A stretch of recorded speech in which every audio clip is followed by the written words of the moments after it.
Hello everyone. तो आज हम जो हैं, जैसे कि हमने आज पूरे दिन और कल बहुत दिनों से हम तैयारी कर रहे हैं अपने फिजिकल एजुकेशन के एग्ज़ाम की। तो उसमें आपको कौन सी गलतियां नहीं करनी है उसके बारे में मैं आज डिस्कस करूंगी आप सभी के साथ। और आप सभी को ऑल द बेस्ट। कल आप सभी का एग्ज़ाम है, तो कौन सी गलतियां नहीं करके आनी है। मैंने देखा बहुत बच्चे बहुत सारी गलतियां कर रहे हैं अब की बार जो एग्ज़ाम हो रहे हैं। तो कौन सी गलतियां नहीं करनी। देखो, सबसे पहली बात तो आपके एमसीक्यू क्वेश्चन आ रहे हैं, तो नर्वस हो रहे हो आप सभी। आपको ऐसा लग रहा है कि क्या होगा, कैसे होगा, किस तरीके से करना है। तो कौन सी गलतियां जो है जिसकी वजह से आपके मार्क्स आते आते आपके मार्क्स नहीं आ पाते हैं।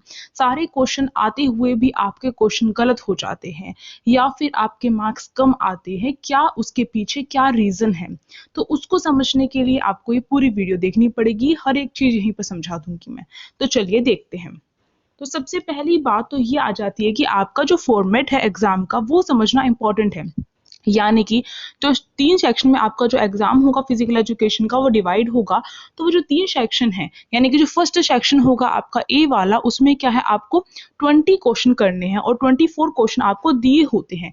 तो काफी सारे बच्चे क्या करते हैं, 24 के 24 क्वेश्चन कर देते हैं। तो सबसे बड़ी मिस्टेक ये हो जाती है, क्योंकि टीचर जो होगी वो स्टार्टिंग के 20 क्वेश्चन ही चेक करेगी, उसके बाद के 4 क्वेश्चन चाहे आपने सही किए हों चाहे गलत किए हों कोई मतलब नहीं है, उनको कट कर दिया जाएगा और स्टार्टिंग के 20 क्वेश्चन चेक किए जाएंगे।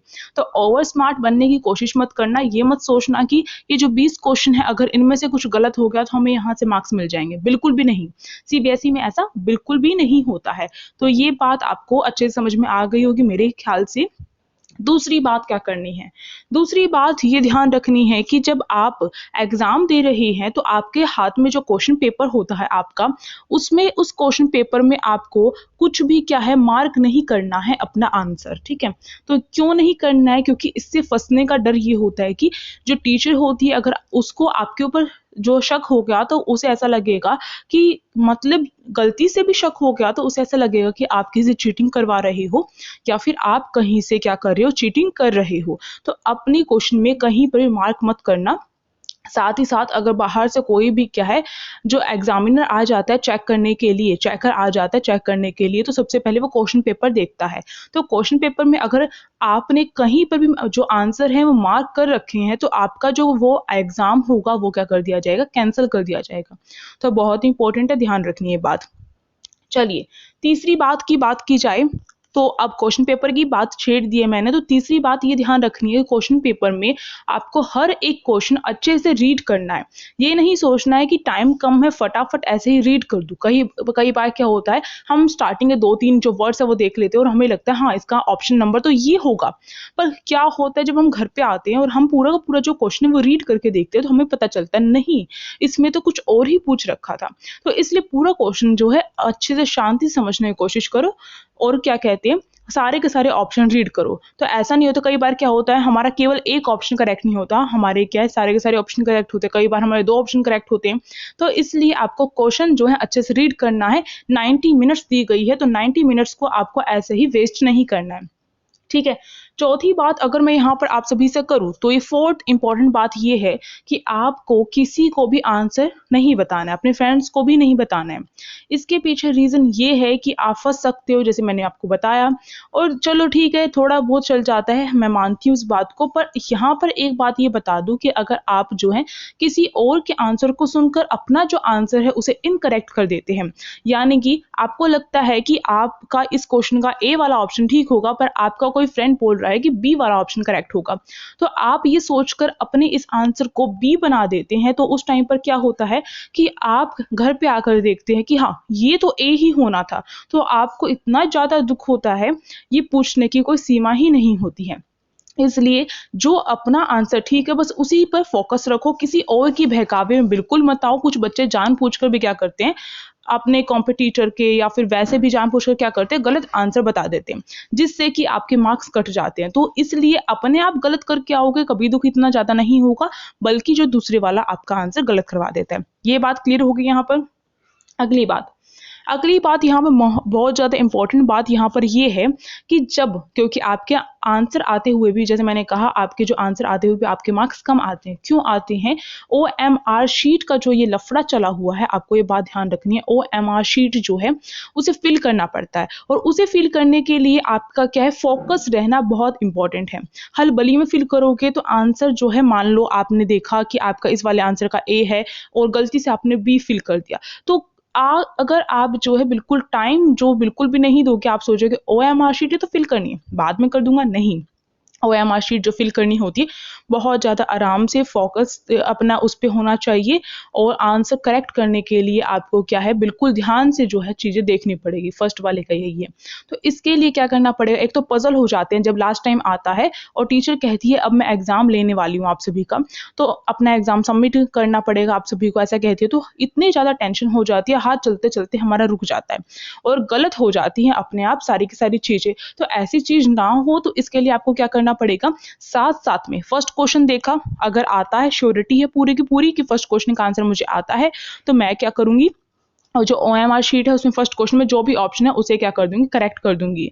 अभी मैं OMR शीट के बारे में और भी बातें बताऊंगी, तो उसके लिए मुझे OMR शीट दिखानी पड़ेगी। पर इंपॉर्टेंट बात यहाँ पर यह है कि जो OMR शीट है उसमें आपको क्या करना है, साथ साथ में आंसर अपने फिल करते हुए चलने हैं। जिस क्वेश्चन में डाउट लग रहा है और आपको लग रहा है कि अगर ये नहीं, मतलब कि ये नहीं हो रहा, तो 4 चॉइस दी जा रही है आपके सेक्शन A में, वहां से आप चूज कर सकते हो, ठीक है, 4 क्वेश्चन को भी छोड़ सकते हो। तो जिसमें डाउट लग रहा है उसे बाद में फिल कर लेना, बट जिसमें पूरी श्योरिटी है उसे साथ साथ में फिल करते हुए चलना। मेरी एडवाइस आप सभी के लिए यही है। चलिए, अब जो बात है OMR शीट में बच्चे क्या गलतियां करके आते हैं वो देखते हैं, और उस गलती को आपको नहीं दोहराना है बिल्कुल भी, क्योंकि वहां पर जो एग्जामिनर होगा वो आपकी कोई मदद नहीं करने वाला है।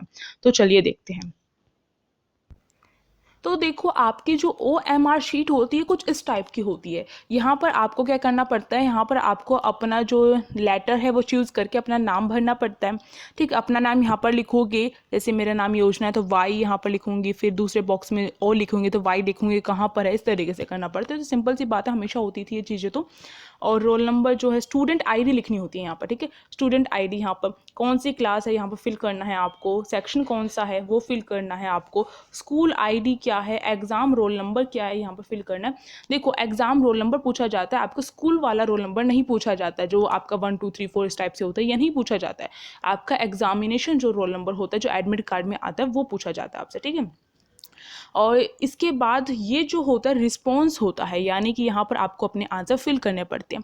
अब यहाँ पर क्या गलती करते हैं बच्चे, यहाँ पर CBSE ने एक फ़ायदा ये दे दिया है कि अगर आप गलती से ऑप्शन गलत टिक कर देते हैं, तो आप ये साइड में जो ब्लैंक वाला जो ये आपको दिख रहा है एक सर्कल, इसमें अपना आंसर आप फिल कर सकते हो, और टीचर इस वाले आंसर को फाइनल आंसर मानती है, ठीक है, ये ध्यान रखना है। तो अब यहाँ पर क्या करना है, बच्चे क्या कर देते हैं, अगर मान लीजिए गलती से क्या हो गया, B वाला जो हो गया यहाँ पर मुझसे, पर आना तो A था, अब मैं क्या करूँ यहाँ पर, तो यहाँ पर मुझे क्या है, इस पर एक क्रॉस लगा देना है और A वाले को फिल कर देना है, जिससे कि ऐसा बिल्कुल भी ना लगे टीचर जल्दबाजी में भी चेक करे तो वो गलती ना कर बैठे।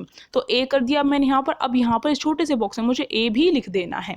तो यहाँ पर जो आप इस छोटे से बॉक्स में जो लिखोगे वही आपका फाइनल आंसर होगा।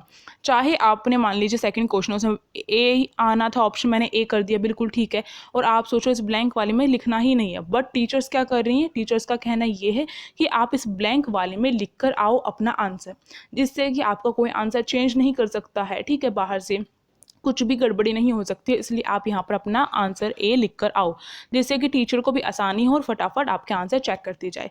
जितनी टीचर्स को आसानी दोगे उतने मार्क्स कम कटते हैं, ये तो बात पता ही होगी ना आप सभी को।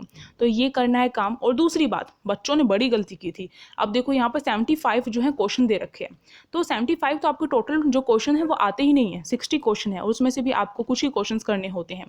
तो वो जो क्वेश्चन हैं वो आपको करने हैं, ऐसा नहीं कि सारी की सारी जो ये पूरी की पूरी है। देखो, ऐसा कहा जाता है कि MCQ है, नेगेटिव मार्किंग बिल्कुल भी नहीं है, एक भी नंबर फालतू का नहीं कटेगा, नेगेटिव मार्किंग नहीं है।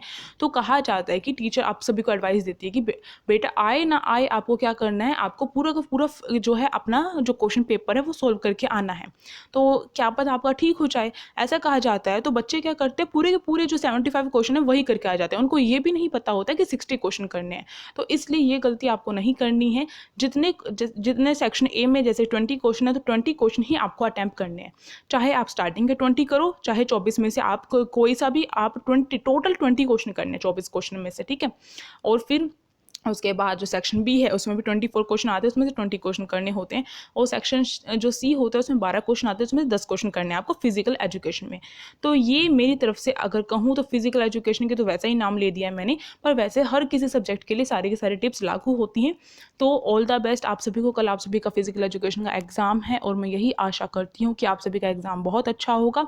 आते ही मुझे रिस्पॉन्स अपना क्या करोगे, आप सभी मुझे बताओ कि मैं एक पोस्ट डाल दूंगी, वहाँ पर बता देना, या फिर किसी वीडियो में ऑन करके, जो भी रिसेंट वीडियो हो उसको ऑन करके बता देना, ठीक है, कमेंट बॉक्स में कि कैसा हुआ एग्ज़ाम आप सभी का और कितनी हेल्प रही मेरी वीडियो से, ये भी मुझे ज़रूर बताना, ठीक है। अब जो है हम कल मिलेंगे। अब काफ़ी सारी वीडियोस हो गई है, तो लास्ट वीडियो यही थी कि आप सभी के एग्ज़ाम में ये छोटी छोटी जो गलतियां हैं वो ना हो, जिससे मार्क्स कट सकते हैं, ठीक है। अब जो है हम कल मिलेंगे और तब तक के लिए take care, bye bye, thank you so much and all the best.